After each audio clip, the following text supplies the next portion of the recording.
मृणालिनी एक बार फिर स्वागत करती हूँ आपका तेजस्वी आयुर्वेदा टॉक शो में। आज हम बात करने वाले हैं किडनी डिजीज़ के बारे में, यानी किडनी की खराबी। यूरिया, यूरिक एसिड और क्रिएटिनिन, ये 3 लेवल्स होते हैं। ज़्यादातर यूरिक एसिड तो बहुत सारे लोगों का बढ़ गया होता है, बट अगर आपके क्रिएटिनिन लेवल 1.1 से ऊपर बढ़ना शुरू हो जाते हैं तो वहाँ शुरुआत हो जाती है किडनी खराब होने की या किडनी डिजीज़ की। यह किडनी डिजीज़ शुरुआती स्टेज में कभी भी पकड़ में नहीं आती और इसके सिम्टम्स भी बहुत ही नॉर्मल से होते हैं, जैसे थकान ज़्यादा होना, भूख कम लगना, पैरों में थोड़ी थोड़ी सूजन या थकान रहना और पेशाब में थोड़ा सा पीलापन। यह नॉर्मल सिम्टम्स पानी कम पीने से या बहुत ज़्यादा थकान होने की वजह से भी आ जाती है, बुखार के बाद भी आ जाती है। इसी वजह से यह सिम्टम आने के बाद भी हम इसको नज़रअंदाज करते जाते हैं और धीरे धीरे किडनी खराब हो जाती है। इस प्रॉब्लम में सबसे खास बात यह है कि शुरुआती स्टेज में इसकी कोई भी ट्रीटमेंट अवेलेबल ही नहीं है।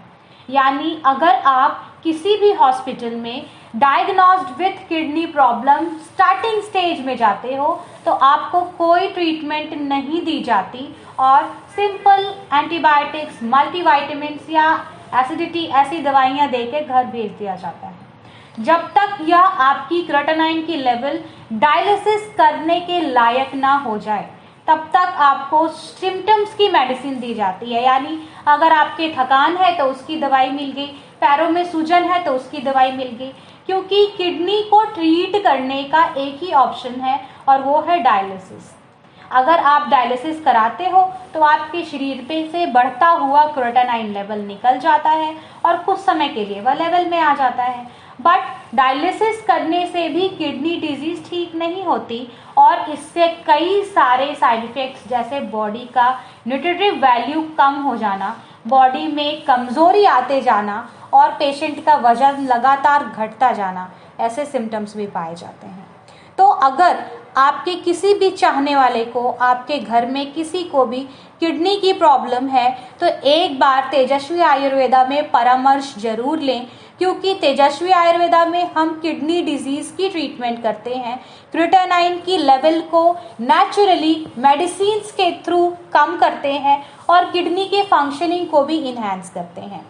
आयुर्वेदिक ट्रीटमेंट का किडनी में यह फ़ायदा है कि किडनी की फिल्टरेशन रेट, किडनी की फिल्टरेशन करने की क्षमता और किडनी की ऊपर की पैरालिटिक मूवमेंट्स और किडनी में होने वाले खराबी, यानी किडनी का सिकुड़ जाना या किडनी का सूज जाना, ये सारे तरह की प्रॉब्लम्स हम आयुर्वेदिक मेडिसिन्स के द्वारा कंट्रोल कर सकते हैं और किडनी को वापस बहुत हद तक सामान्य स्थिति में ला सकते हैं। यह इरिवर्सिबल ट्रीटमेंट होता है, यानी ऐसा नहीं है कि दवाई के बाद यह वापस से खराब हो जाएगा।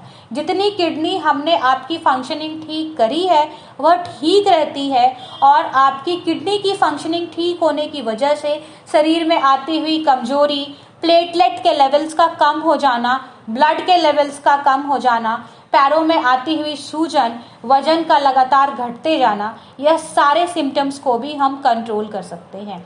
यह सिम्टम्स को कंट्रोल करने के साथ साथ हम किडनी की स्थिति को भी मजबूत कर सकते हैं, यानी किडनी को पहले के जैसा नॉर्मल भी बना सकते हैं।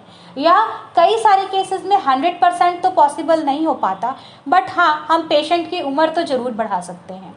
किडनी की डिजीज़ को ट्रीट करना, डायलिसिस की अगर हम बात करें तो एलोपैथी में यह डायलिसिस की अमाउंट हर कुछ टाइम बाद बढ़ती जाती है। जैसे अगर आपको डायलिसिस सजेस्ट किया गया है महीने में एक बार या 15 दिन में एक बार, कुछ समय बाद 10 दिन में एक बार या हफ्ते में 2 बार, कई बार रोज़ भी करवानी पड़ जाती है। और अगर यह डायलिसिस से कंट्रोल बिल्कुल ना हो तो आखिरकार किडनी ट्रांसप्लांट करने की सलाह दे दी जाती है। यानी यह डायलिसिस किडनीज को बचाता नहीं, सिर्फ डायलिसिस करने से क्रिएटिनिन का लेवल कंट्रोल हो जाता है, यानी बढ़ा हुआ क्रिएटिनिन आपके शरीर से निकाल दिया जाता है। पर आयुर्वेदा में यह हम मेडिसिन के थ्रू ही कर सकते हैं और इसके अलावा आपकी ट्रीटमेंट भी होती है, यानी आपकी किडनी भी पहले से बेहतर होती जाती है। आप खुद सोचिए क्या बेटर है, डायलिसिस कराना या आयुर्वेदिक ट्रीटमेंट लेना। अगर आपको 1% भी चांस है कि आप अपनी किडनी को बचाना चाहते हो तो नीचे दिए गए नंबरों पर कॉल करो और अभी अपनी किडनी की सलामती के लिए हमारे डॉक्टर से बात करें और अपनी ट्रीटमेंट शुरू करवाएं। धन्यवाद।